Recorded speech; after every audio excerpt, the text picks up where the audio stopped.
Hi, welcome to my podcast, Becoming a Cut Flower Grower. I'm your host, Lydia, and I'm here to share my year of growing and selling cut flowers. I'll be giving you the lowdown on everything I'm doing and sharing all the highs and lows, the good times and the inevitable disasters, all in real time. Join me on my cut flower journey, starting right now. Hello, welcome to the latest episode. It is Tuesday, the 14th of October, 2025.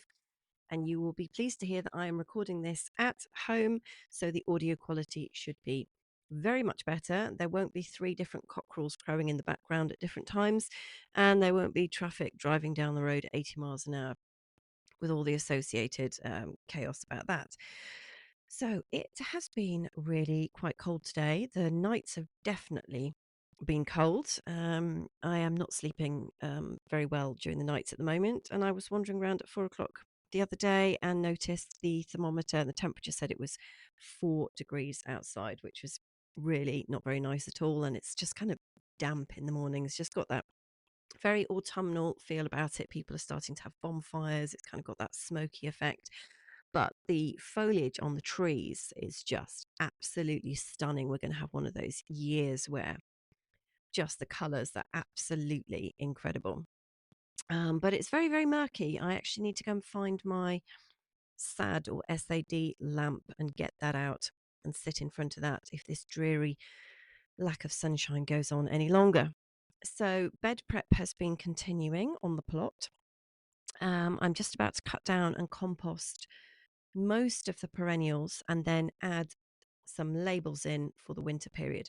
So I don't have labels up at the moment for, well, most things I don't have labels in because I just sort of know what they are. But I thought over the winter, I'm going to cut everything right back. And then if I want to move anything, it would probably be more helpful just to take the labels and know what I've got. And I don't have to actually rely on my brain, which is not functioning brilliantly at the moment. So I've been making some displays and arrangements with what's still flowering on the plot and practicing, not so much hand ties this week. I've just been practicing doing arrangements in containers, bud vases. I also made a really cute living wreath for the feed room door out of a roll of chicken wire that I think had been used to like block up a gap where some rats were coming in. And so I thought, oh, I'll have that, make that into a wreath, and just mess about with it, just get a little bit more relaxed with it. I mean, I wouldn't have dared do this during the summer because I looked at every stem as if it was going to go off and have a second life and be sold, and therefore it was valuable. So I didn't dare cut anything for myself. I just sort of stared at stuff, handed it over to my wedding and event florist, and just let her do her magic. And I didn't dare touch anything. But it feels now like the pressure's off. I'm not selling anything now. So it feels quite indulgent to just be able to cut things and practice. And so my confidence level with the stems has actually gone up this week, which is great. It's been really nice just, I know this is going to sound really odd, but just handling them and seeing how they behave and how they arrange, how they sit with other stems in the vase, what they really look like, because it is different seeing things just growing on the plant, flowers, and then I cut them, strip the leaves from the lower third, put them in a bucket, and normally they just go straight off, and that's it. So to be able to just mess around with the colors and the textures and all the different combinations, put them in different vases and bowls and just all sorts of pots and things that I've got collected in Kylie's room, like aka the workshop or the studio, but it's just going to be known as Kylie's room, I think. It's been really, really helpful and, dare I say, it's quite fun. Now, we rejigged the housing for the cockerels over the weekend. We were supposed to be making this pallet table, which I'm absolutely itching to get on with because I found an old sink that I pulled out of a skip years ago. So I've said to my other half, we're going to do 2 pallet tables this weekend. One is going to have a sink in it, and the other is just going to be like a worktop. So I have given him advanced warning of that. So he knows to charge up all the batteries, get all the tools loaded on the van, the whole thing. So we're ready for that. There won't be any surprises. But with my brain fog at the moment, it took me 2 hours on Sunday to make a decision about where we were going to put these cockerels, because we've got three and they can't go in the same enclosure because they'll just be murders. And it was all just a little bit tricky to work out what to do. Anyway, after the 2 hours, my other half was telling me a story about a film he'd watched, and that was it. I just had this light bulb moment. Oh, we just need to put a door on the bus shelter. Now, if you're a regular listener, you'll know that we made the bus shelter out of pallets. He made the bus shelter under my instructions. If you're a new listener, we call it the bus shelter because it actually just ended up looking like a bus shelter. So it slopes, down at the back, which is great because it's got gutters, so it feeds into a water butt. But it wasn't my intention to create a structure that looked like a bus shelter. It's just what happened. And then it's just easy to say, that's the bus shelter enclosure. So I'm starting to work out a crop plan for 2026 and where I'm actually going to position things.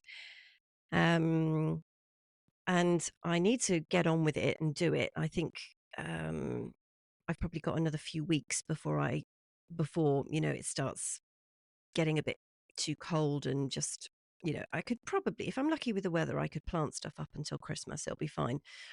Um, So I'm just trying to think about where I'm going to put things based on the different soil types that I've got across the plot. So if you've been listening from the start, you'll know that there are areas that I cultivated last year. I grew a lot of vegetables and I had these trial beds last year. So the soil there has been really worked on. It's had plants in it.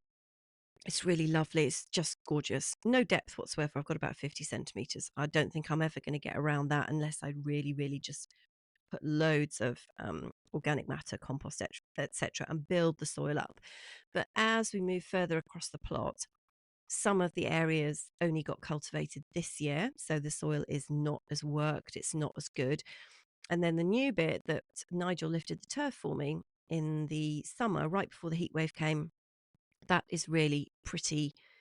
Well, I wouldn't say awful, but it's just not good enough. Like the contrast between the two ends of the plot is quite stark. So I want to make sure that I put the right things in the right places.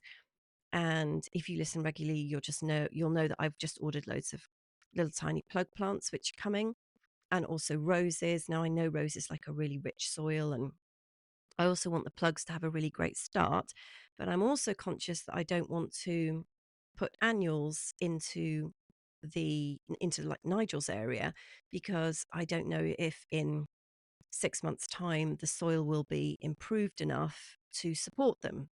Because the annuals that I put out this year on the soil that wasn't brilliant really struggled, also because we had a drought and 4 heat waves. But so you see what I'm getting at. It's a bit of a dilemma what to put where. And I've got some hydrangeas that need to go in, and I think, are going to go. They're going to have a real tactical planting so that they get as much water as possible. So they may end up going where I throw the duck water every day or twice a day, so that at least they will get water without me having to think about it. So I'm kind of walking around and just sort of making some assessments in my head, and then I shall have to set myself a deadline, and then that is it. I'm not too worried about moving things in the future. So if I make a mistake, it's not the end of the world. And I am going to the wholesaler tomorrow. They are having their biannual, which is the one where you have 2 events a year. Biannual might be every other year. I'm not sure. Anyway, they're having their autumn open day and sale. And they do a cracking lunch as well. So I'm going to go in there and pick up some shrubs and maybe some perennials, but it depends. I definitely want to get some more hydrangeas, a little cotinus for some foliage, lilacs, and some grasses. So I'll go along and see what they've got in there.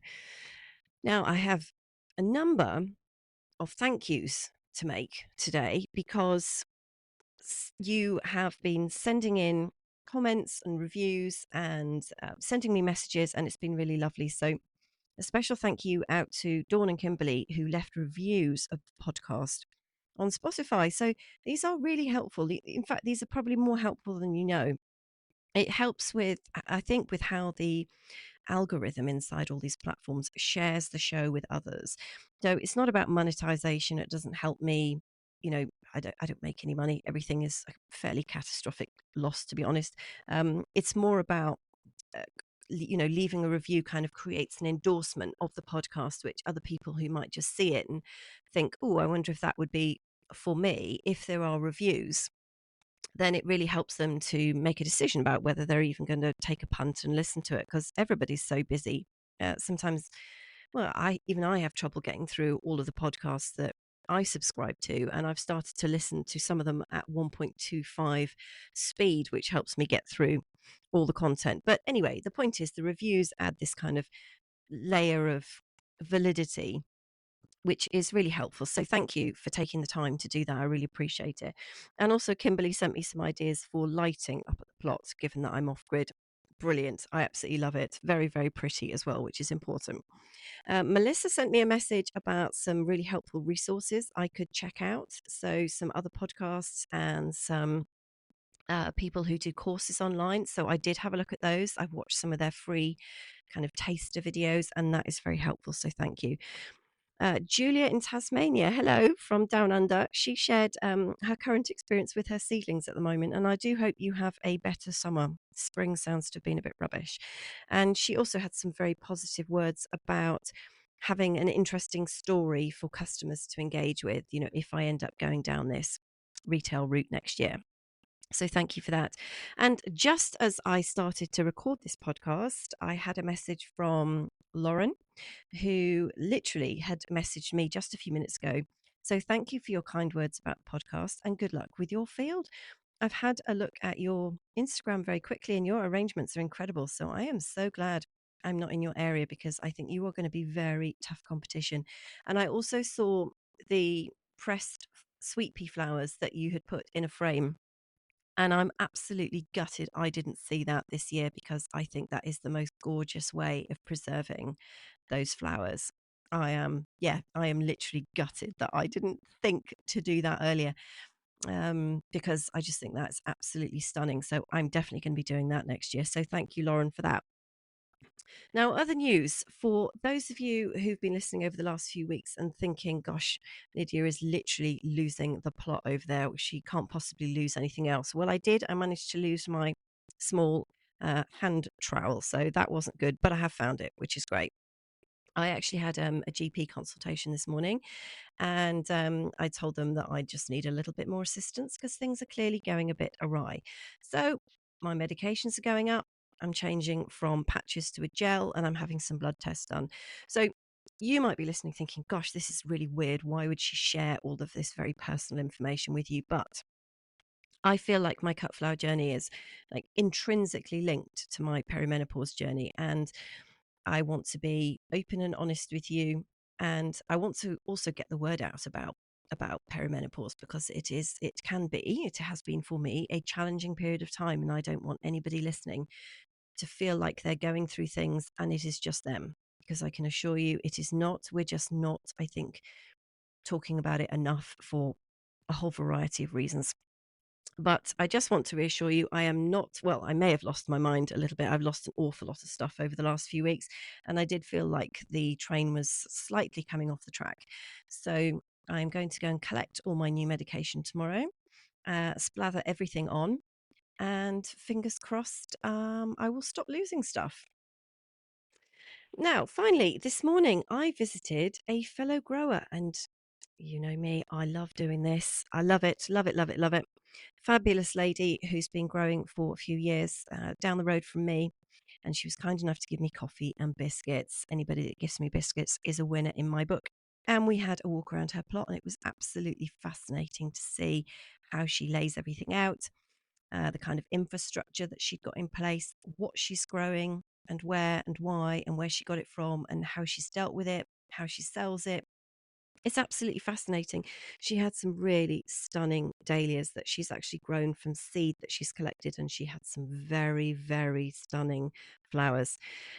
It's wonderful to share information, knowledge, experience with a fellow grower, particularly as this year has been so tough, and just to have a natter about stuff that is our day-to-day life and what it's really like. She is also a fellow road pin devotee, which is nice to know I'm not alone on that one. If you are not using road pins, I highly recommend you order a box. They are fantastic for hammering into the ground and providing support for things. Now, it's not the same, obviously, as having like a 6 foot post uh, embedded into the ground. But if that is not possible for your soil or your strength or finances or whatever, or it's just not a thing, then I think road pins are a fantastic alternative. I just can't get enough of them. I had a box for my birthday this year, and they'll probably be going on my birthday list next year and probably Christmas as well because they're just absolutely brilliant. And I came away this morning with a bag of seeds, some agrostemma seedlings, and also some compost that the grower had organised as part of this sort of WhatsApp group of local growers and florists that I'm in. Somebody did a bulk order of compost, which came from a supplier up north, and it's kind of like a professional compost. It's not like compost that you'd get in the garden centre. It's what the pros use. Apparently it's even called Proline something, and it's peat free compost. Looks really fantastic. I can't wait to use it. And I thought, oh, well, I'll get a couple of bags, test it out. And the lady that ordered it, everything came down on a pallet, so there was carriage. It was expensive, so I thought, well, we'll chip in with that and we'll test this new compost out. So I'm looking forward to that. We'll see what it's like. So I did remember to bring the compost back, and I also came home with this kind of a renewed sense of sort of hope and confidence that you really only get when you're talking to a fellow grower who's either in the trenches or been through the trenches this year. So if you haven't reached out to any fellow growers near you yet, I would encourage you to do it. In my experience so far, everybody has been very welcoming, kind, helpful. There isn't, well, I haven't experienced, well, no one said no. There hasn't been any kind of secret squirrel business going on. Everybody so far has been very collaborative and helpful. And yeah, it's just invaluable to connect with people and share experience because you have no idea what help you might be passing on to them as well. You might have some tips and tricks for them. Even if you're a new person, you may have sourced something that they don't know anything about. You may have connections that would be really helpful for them. And in the same way, they'll be able to share information with you. So I do recommend you reach out and be brave and just do it because it's so much fun, so much fun. Okay, so that is, I think, everything that I wanted to share with you today. I don't know how long I've been talking for, but I do feel like I've been talking very quickly. So I feel like we've covered quite a lot. I've got some jobs to do for the rest of this week, but I shall be back on Friday with an update of what has been going on. And I hope the rest of the week goes well for you and you stay warm and dry wherever you are. And please come back and join me on Friday. All the best.